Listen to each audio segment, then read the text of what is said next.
हमारे धन को देख करके, ये हमारे साथ में संबंध स्थापित करके लोभी होकर के यहाँ पर ये मन से गढ़ी हुई बातें कह रहा है।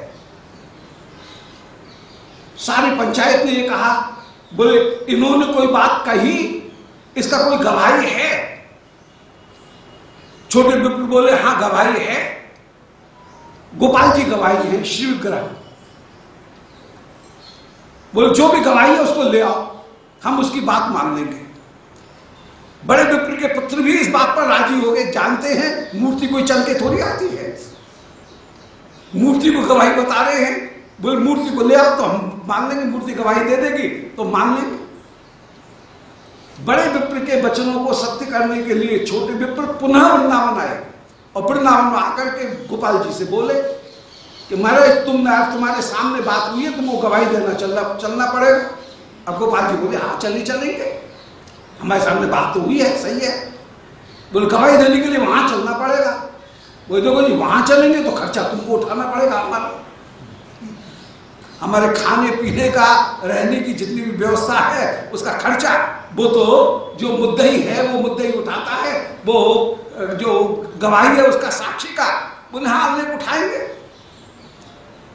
बोले चलो। बोले हमको रास्ता कैसे पता लगेगा? बोले आगे आगे मैं चलूंगा, पीछे पीछे तुम चलोगे, परंतु मेरी एक शर्त है। गोपाल जी बोले क्या? कि तुम पीछे मुड़ के नहीं देखोगे। बोले भाई ये कैसे पता लगे, हमको कैसे पता लगेगा तुम आ रहे हो कि नहीं आ रहे हो? मुड़ के नहीं देखेंगे, मुड़ के तो देखना ही पड़ेगा। बोले नहीं मुड़ के देखा तो हम यही रुक जाएंगे, फिर आगे नहीं बढ़ेंगे। बोले हमको कैसे पता लगे? बोले इसका भी कोई उपाय है, कोई ढूंढो उपाय। बोले एक उपाय ढूंढ लिया, हम तुम्हारे पैरों में नूपुर पहना देते हैं, अब पता लग जाएगा। नूपुर पहना दिया है तो नूपुर की आवाज आती रहेगी और हम आगे आगे चलते रहेंगे, तुम पीछे पीछे चलते रहना।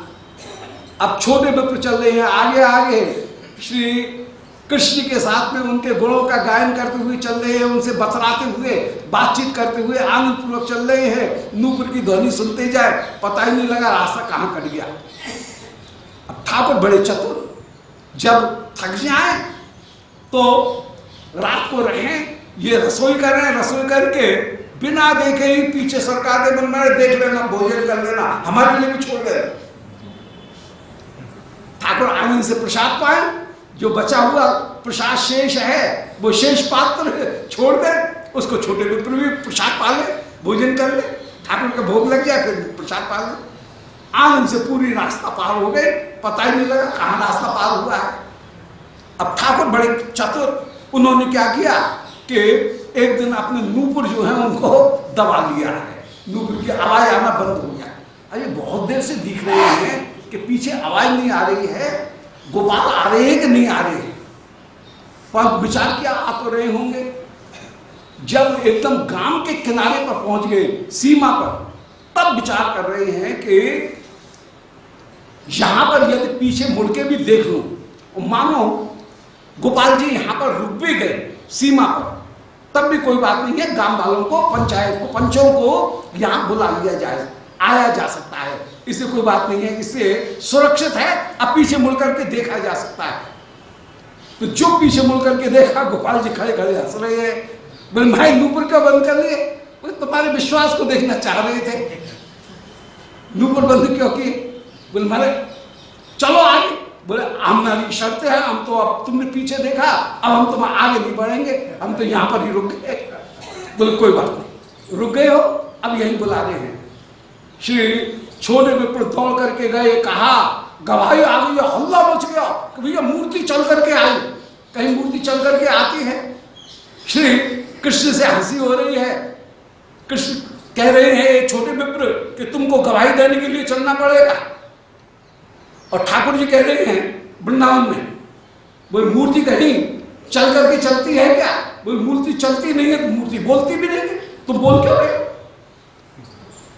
हमसे बात कर रहे हो, इसका मतलब है कि तुम प्रतिमा नहीं हो, तुम साक्षात ब्रजेंद्र नंदन हो, तुम प्रतिमा नहीं हो, तुम साक्षात ब्रजेंद्र नंदन हो, ऐसे कह रहे हो। और उस समय फिर जब गवाही दी, गोपाल जी ने गवाही दी, साक्षी गोपाल ने जब गवाही दी तो सब कौन नहीं मानेगा, सबने श्री छोटे विप्र को छाती से लगा लिया है। परम परम आनंद पूर्वक छोटे विप्र उनका सत्कार करते हुए सब विराजमान हुए। ऐसी कृपा।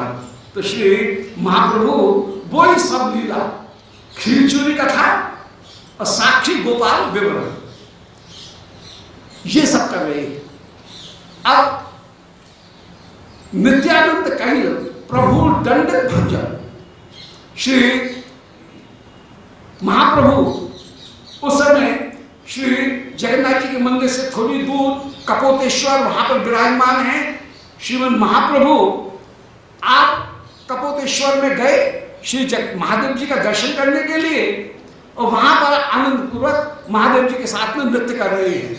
महाप्रभु नित्यानंद प्रभु को अपना दंड पकड़ा गए कि मेरा दंड पकड़ करके रहना, तुम संभाले रहना। नित्यानंद प्रभु दंड लिए हुए हैं, दंड लिए हुए हैं। जब महाप्रभु को लौटने में देर हो गई, अब ये अभूत श्रोमणी इनकी लीला यही जाने, मन में विचार किया, सो उस दंड के 3 टूक करके नदी में फेंक दिया, दंड भंग कर दिया। सो नित्यानंद कैल प्रभु दंड भंजन, श्री नित्यानंद प्रभु ने वहां पर दंड भजन करके नदी में फेंक दिया। नदी का प्रवाह के दंड बह गया।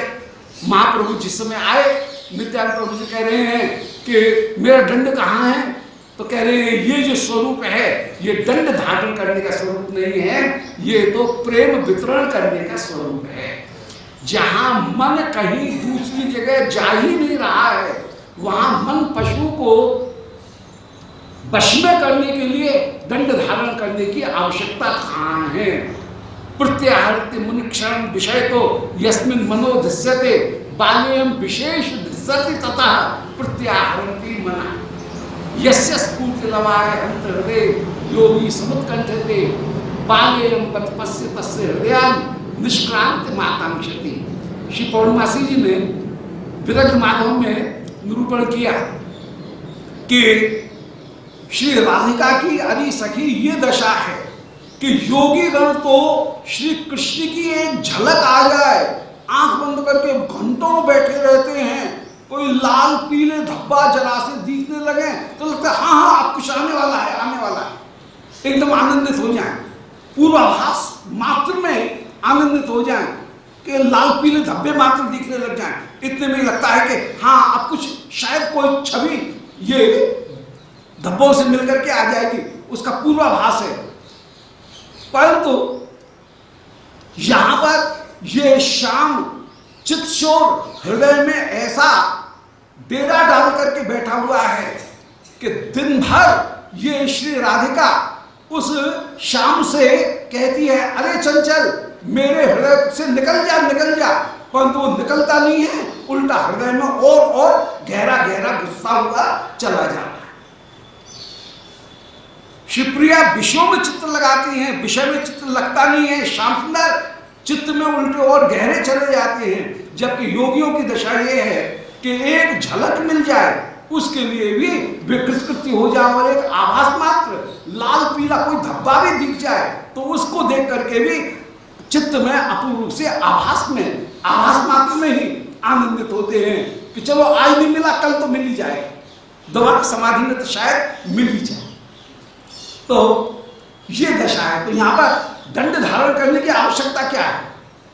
श्रीमद महाप्रभु को ये विचार करके दंड को फेंक दिया। महाप्रभु कह रहे हैं हाय संन्यास ग्रहण करने के बाद में मेरा एकमात्र तो साथी था दंड, उसका संग भी तुमने तोड़ दिया, अब मुझे किसी की भी अपेक्षा नहीं है।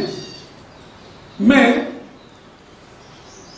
तुम्हारे भरोसे पहले भी नहीं था, परंतु तुम लोग मेरे साथ में चिपक करके आए, परंतु तुमने मेरे एकमात्र साथी दंड को भी मुझसे दूर कर दिया, अब मुझे किसी की अपेक्षा नहीं है।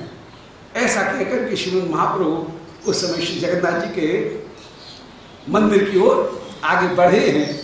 कोई भी पीछे नहीं है, सब महाप्रभु के क्रोध करने पर महाप्रभु जिसमें दुखी हो रहे हैं, इससे फिर महाप्रभु के पीछे कोई नहीं जा रहे हैं। और श्री महाप्रभु ने जैसे ही श्री चक्रराज का दर्शन किया, ध्वजा जी का दर्शन किया है श्री जगन्नाथ जी की, दौड़ करके श्रीमद महाप्रभु श्री जगन्नाथ मंदिर में प्रवेश करते हुए विराजमान।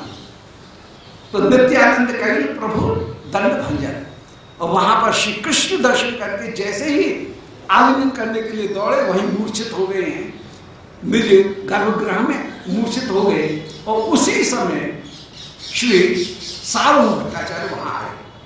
क्रुद्ध भैया एका गेला जगन्नाथ देखी थे, उसी का वर्णन कर रहे हैं। महाप्रभु श्री नित्यानंद प्रभु पर और सब साथियों पर क्रुद्ध होकर के ये कहते हुए कि हाय, मैंने संसार त्याग किया था, मेरा एकमात्र साथी दंड था, वो दंड भी तुमने तोड़ दिया, अब मुझे तुम सबकी किसी की भी अपेक्षा नहीं है। ऐसा कहकर के श्री महाप्रभु जगन्नाथ दर्शन करने के लिए जब गए, देखिया मूर्छित होया आईला भूमि, और श्री जगन्नाथ जी का दर्शन करके मूर्छित हो गए, पृथ्वी के ऊपर गिर गए। उसी समय सार्वभौम भट्टाचार्य वहां पर आए। सार्वभौम लया आईला आपन भवन, उस समय अपने सेवकों के द्वारा और जो पर्चा थे उन पर्चाओं की सहायता से सेवकों के द्वारा सब भीड़ को हटा करके श्री महाप्रभु को उठा करके उस समय लेकर के आए। किसी ने कहा, बोले अरे ये तो कोई गौड़िया मालूम पड़ता है, कोई गौड़ देश से आया हुआ मालूम पड़ता है, ऐसे पहचान रहे हैं। जब बाद में पता लगा कि नीलांबर चक्रवर्ती के ये दौहित्र हैं, ये पर्चे पता, तब कह रहे ओहो नीलांबर चक्रवर्ती तो मेरे क्लास फेलो रहे हैं, बाल मित्र रहे हैं, इस बहाने से तुम भी मेरे दौहित्र ही हुए। ऐसा कहकर के परम परम आनंद पूर्वक श्री महाप्रभु को अपने साथ लेकर के अपने घर में रख रहे हैं, परम स्नेह के साथ श्री। तो सार्वभौम लैया आएगा अपन भवन, अपने भवन में लेकर के आए। तृतीय प्रहर दिखाई प्रभु चेतन, सारे गांव में जगन्नाथ मंदिर में हल्ला मच गया, अरे गजब सन्यासी आया भाई, ऐसा तेज में सन्यासी कहीं देखा नहीं, क्या तेज था। और श्री मूर्छित हो गया, और श्री सार्वभौम भट्टाचार्य उसे अपने घर ले गए हैं। पीछे से श्री नित्यानंद प्रभु, श्री जगदानंद, श्री मुकुंद, ये सब महाप्रभु को ढूंढते ढूंढते आए। और महाप्रभु को जब ढूंढते ढूंढते आ रहे हैं, तब वहां पर आपस में जो काना फूसी हो रही है उसको सुन रहे हैं। बोले अजी गजब एक घटना हो गई, ऐसी घटना हो गई, एक सन्यासी आया और छोटा सा बिल्कुल एकदम युवक, और कैसा मूर्छित हो गया, क्या प्रेम के उसमें सात्विक भाव, कैसी मूर्छा, उद्घूर्णा दशा, मूर्छा दशा उसकी प्राप्त थी। ये सुनकर के बोले कौन है, कहां पे गया वो सन्यासी, हम भी किसी व्यक्ति को ढूंढ रहे हैं।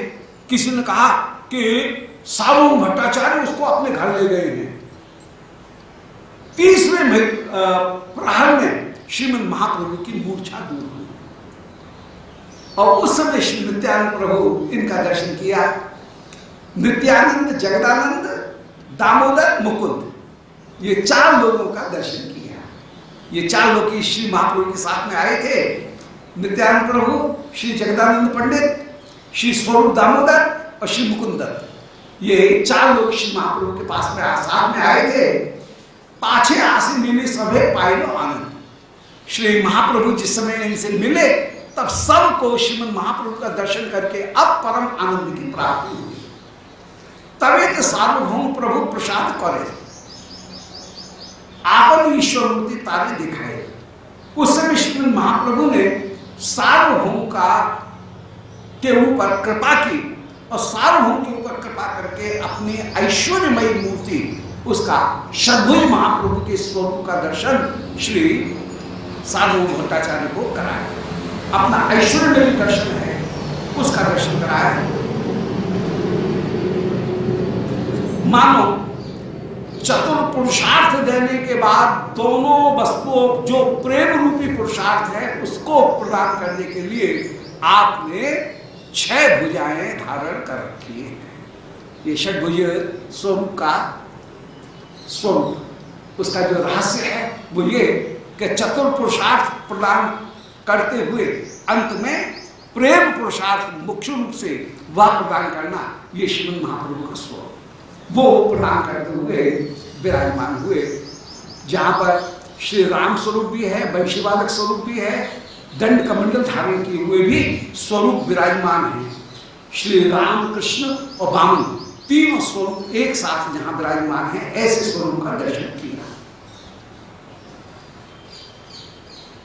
तबे सार्वभौम प्रभु प्रसाद करे। इस प्रकार सार्वभौम के ऊपर श्री प्रभु ने कृपा की और आपन ईश्वर मूर्ति तारे दिखाए, अपने ऐश्वर्य में स्वरूप का भी दर्शन कराया। तबे के करण प्रभु दक्षिण गमन।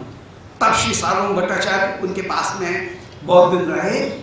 बहुत दिन रहने के बाद में, कुछ दिन रहने के बाद में श्री सार्वभौम भट्टाचार्य के ऊपर विशेष रूप से कृपा की। कृपा करते हुए श्री सार्वभौम भट्टाचार्य महाप्रभु से कह रहे हैं, परिचय मिला बोले नीलांबर चक्रवर्ती के तुम दौहित्र हो, देवते हो, इसलिए मेरे भी देवते हुए, बड़े आराम से तुम यहाँ पर रहो। तुमने इतनी छोटी सी अवस्था में संन्यास ग्रहण कर लिया, संन्यास के नियमों का कैसे पालन करोगे? बड़ा मन चंचल है और कामेश क्रोधेश ये सब रजोगुण समुद्भव हैं, ये महाशन महापात्मा होकर के विराजमान है। भगवद गीता में कहा गया कि काम क्रोध ये इनका पेटा भी बहुत बड़ा है, कितना भी खाते जाएं परंतु इनका पेटा भरता नहीं है। महाशन महापापी हैं, पाप में भी प्रवृत्त कर देते हैं, काम क्रोध ये सब। और सन्यासी होकर के इतनी युवक अवस्था में तुम सन्यास धर्म का कैसे पालन करोगे? अब कोई बात नहीं, जो हो गया सो हो गया।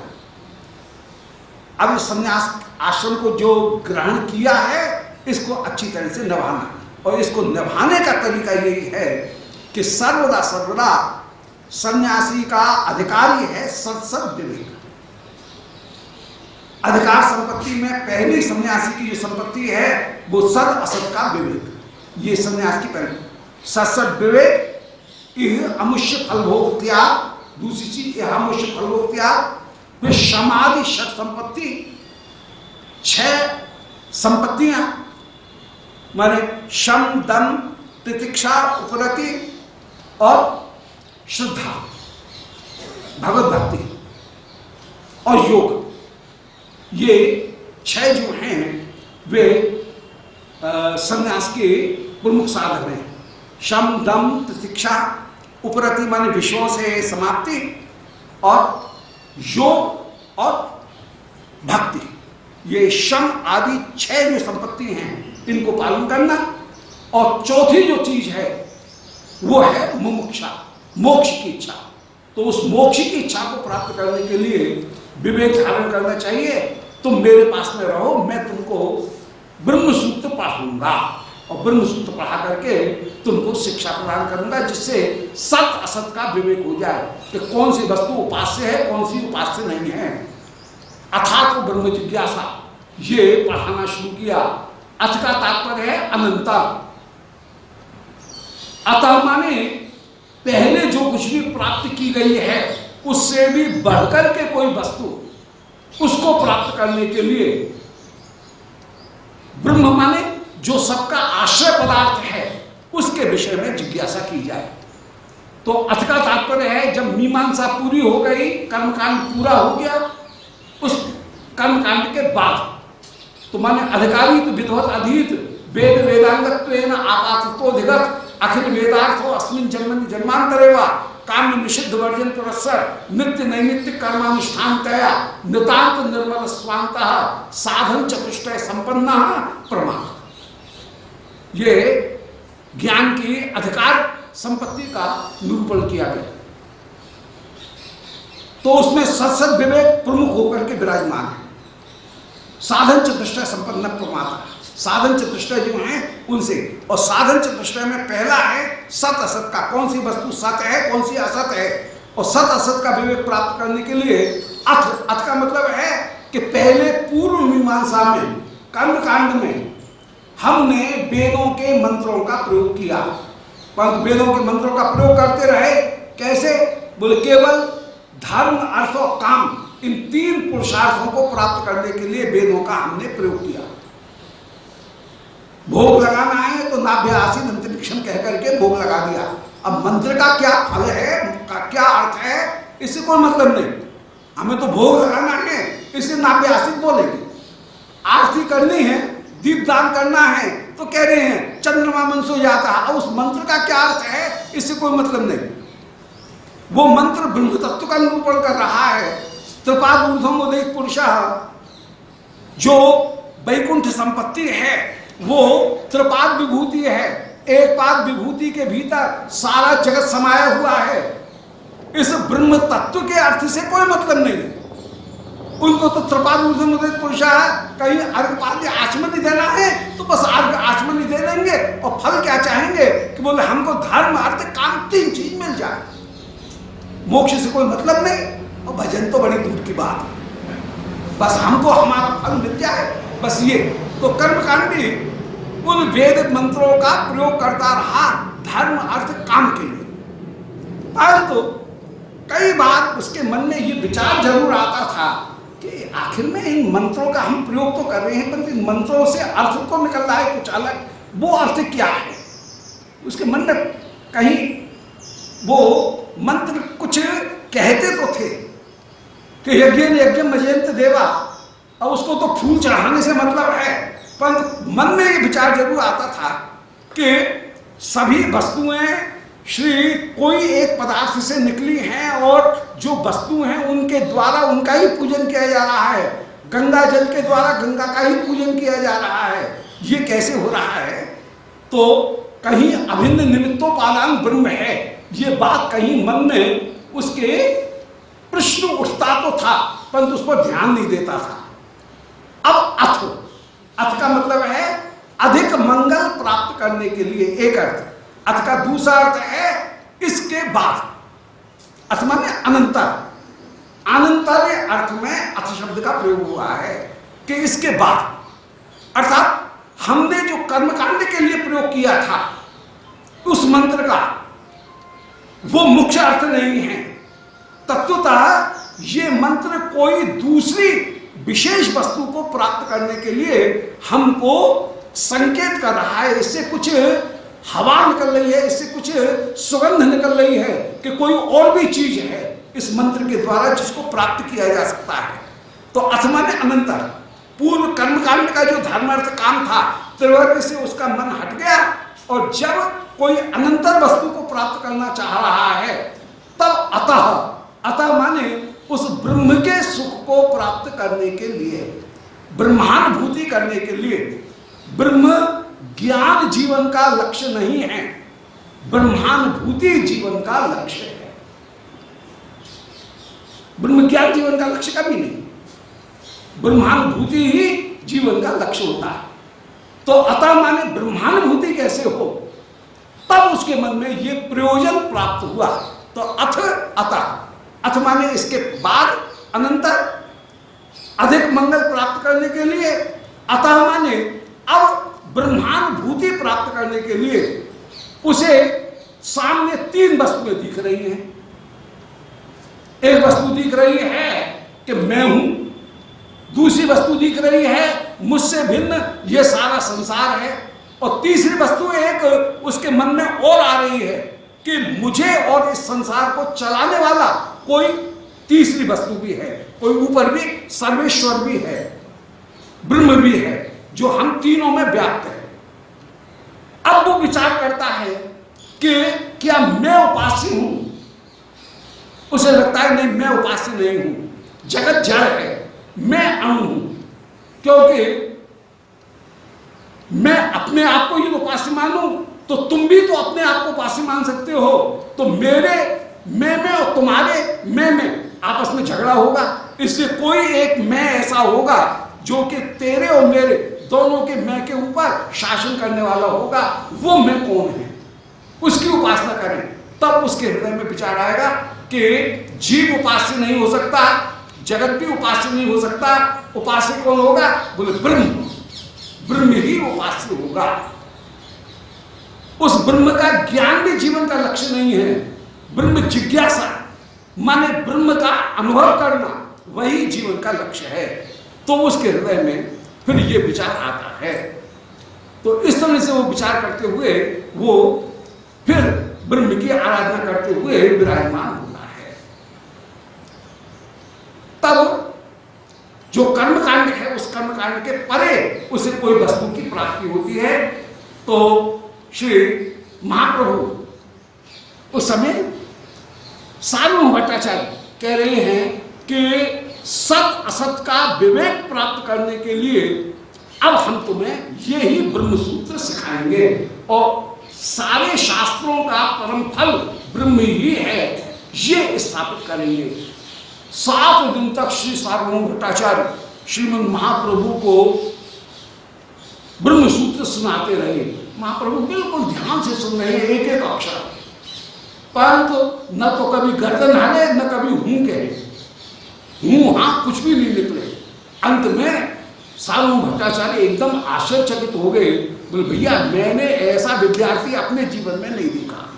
ऐसा तो नहीं है कि तुम समझ नहीं रहे हो, समझते तुम सब हो, पर तुम जरूर मेरी बात को स्वीकार करना नहीं चाहते हो, इसलिए हाँ हूं नहीं बोल रहे हो, कभी गर्दन नहीं हिलाते हो, कभी अभ्युपगम नहीं करते हो। बात क्या है? ऐसा नहीं है तुम मूर्ख हो, तुम समझते सब हो। महाप्रभु बोले कि मान आप जो कह रहे हैं बिल्कुल सही है, ठीक है, परंतु आप जब ब्रह्मसूत्र बोलते हैं उनका अर्थ तो एकदम स्पष्ट है, परंतु ब्रह्मसूत्रों की जब शंकराचार्य भगवत्पाद के अनुसार शारीरिक भाष्य के अनुसार जब व्याख्या करते हैं तो सब गुण गोबर कर देते हैं, सब बिगाड़ करके रख देते हैं। और प्रभु की शक्तियों को आप केवल भ्रम मात्र बना करके भगवान के स्वरूप को भी भ्रम, जगत को भी भ्रम और जीव को भी भ्रम, अद्वैत ही एकमात्र तत्व है आपकी दृष्टि में। परंतु ठीक है, अद्वैत एकमात्र तत्व है ये हम मान रहे हैं, हम भी मानते हैं, आप भी मानते हैं, परंतु आप ये जो कह रहे हैं, हम आपसे पूछें कि ये द्वैत जो दिख रहा है, अद्वैत तो सामने दिख रहा है, उस द्वैत को कहां ले जाओ? तो उसका जवाब तुम ये देते हो कि यह भ्रम है, ये बात हमको समझ में नहीं आती है। भ्रम कैसे है? तो सामने दिख रहा है, छू करके देख रहे हैं भाई, इसको इसको इसको सब चीज को छू के देख रहे हैं, भ्रम तो नहीं है बिल्कुल। और जो कार्य करेगा वो ही वो कार्य करेगा। भ्रम होता तो किसी से भी कोई भी कार्य हो सकता है, परंतु तो आरी का काम आरी करेगी और फावड़े का काम फावड़ा करेगा, कुदाली का काम कुदाली करेगा। भ्रम होता तो किसी में किसी का भी भ्रम हो जाता, इससे जगत को भ्रम तो नहीं माना जा सकता है। तब महाप्रभु ने श्री शंकराचार्य के जो भी पहले दिन से लेकर के 7वें दिन तक जो कुछ भी सुना, उनको सुन करके पहले तो पूर्व पक्ष रखा और फिर उसका खंडन कर दिया। क्या आप ये बताइए कि भ्रम हुआ तो भ्रम किसको हुआ? एक कुछ कुल मिलाकर के यही कहना पड़ेगा कि ब्रह्म को भ्रम हुआ, ब्रह्म के अलावा कोई चीज ही नहीं थी तो ब्रह्म को भ्रम हुआ। अब ये बात कभी भी शास्त्र कहेंगे नहीं, ब्रह्म कभी भ्रमित हो ही नहीं सकता। ब्रह्म तो ज्ञान रूप है, जो ज्ञान रूप है उसको भ्रम किसको हुआ? तो भ्रम किसको हुआ? एक संशय, भ्रम काय का हुआ? भ्रम जब भी होगा तो जो समान वस्तु है उनमें कहीं भ्रम हो सकता है। रजत में चांदी का भ्रम हो, चांदी में सीपी का, या सीपी में चांदी का भ्रम तो हो सकता है, परंतु सीपी में हाथी का भ्रम थोड़ी हो जाए। कोई न कोई वस्तुएं जो समान हैं वे कहीं समान होनी चाहिए, तब उनमें भ्रम हो सकता है। और यदि ये कहोगे समान है तो आपका द्वैत नहीं रहा, अद्वैत नहीं रहा, आप कह रहे ब्रह्म के अलावा कोई दूसरी चीज है नहीं, तो किससे भ्रम हुआ? तो भ्रम किसको हुआ, किसके कारण भ्रम हुआ, दूसरी वस्तु कौन सी थी, फिर भ्रम क्यों हुआ, पहले से क्या कोई समानता थी? इसका मतलब है ब्रह्म के समान भी कोई दूसरी वस्तु थी। बहुत सारे प्रश्न खड़े हो जाएंगे। इसलिए आपका जो मायावाद है कि माया के द्वारा ही, भ्रम के द्वारा सारा संसार उत्पन्न हुआ, ये सिद्धांत कभी भी स्वीकार नहीं किया जा सकता है। आप जो महावाक्य बता रहे हैं वो भी गलत बता रहे हैं। आप कह रहे हैं तत्वमसि ये महावाक्य है, पर ये एक देशी महावाक्य है। महावाक्य वो होना चाहिए जो कि पूरे शास्त्र को नियंत्रित करे, और पूरे शास्त्र को नियंत्रित करने वाली जो वस्तु है वह प्रणव है, ओंकार है। तत्वमसि यह महावाक्य नहीं हो सकता है। ये केवल श्वेत केतु के प्रसंग में जीव क्या है इसका वर्णन करने वाला है। तत्वमसि तू इस ईश्वर का अंश है, यह जीव का वर्णन करने वाला है। ईश्वर की क्या महिमा है इसका वर्णन नहीं कर रहा है। जगत कहां से आया इसका वर्णन नहीं कर रहा है। इसलिए एक देशी जो वाक्य है उसको महावाक्य नहीं कहा जा सकता। महावाक्य हुआ क्या?